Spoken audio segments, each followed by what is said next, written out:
రుద్రంగి మండలంలోని గండి వెంకటేశ్వర స్వామి ఆలయ సమీపంలో ఎవరో గుర్తు తెలియని వ్యక్తులు దాదాపు 1000కి పైగా మృతి చెందిన కోళ్లను పడివేయడంతో ఈ ప్రాంతానికి వెళ్లే రైతులు ఆగ్రహం వ్యక్తం చేశారు. పంట పొలాల దగ్గరే మృతి చెందిన కోళ్లను 3 వేర్వేరు ప్రాంతాల్లో పడేశారని, కోళ్లు పడేసిన ప్రాంతమంతా దుర్వాసన వస్తుందని పొలాలకు వెళ్లే రైతులు ఇబ్బంది పడుతున్నట్లు తెలిపారు.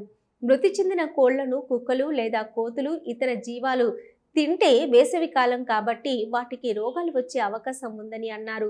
కోళ్ల ఫారం యజమానులు మృతి చెందిన కోళ్లను గుంత తీసి పూడ్చాలని, వేసవి కాలం కాబట్టి కోళ్లు ఏ వ్యాధితో చనిపోయాయో పశు వైద్యాధికారులకు తెలిపి వైద్య పరీక్షలు నిర్వహించకుండా గుట్టు చప్పుడు కాకుండా రాత్రి సమయంలో పడేయడం ఏంటని కోళ్ల ఫారాల యజమానులను ప్రశ్నించారు.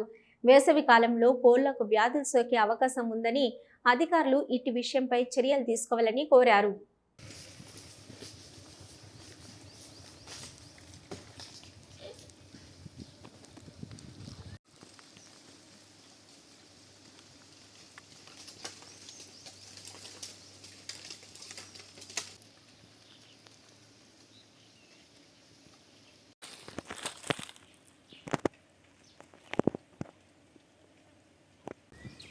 చచ్చిపోయిన కోళ్ళు తీసుకొచ్చి ఇక్కడ వారెత్తురు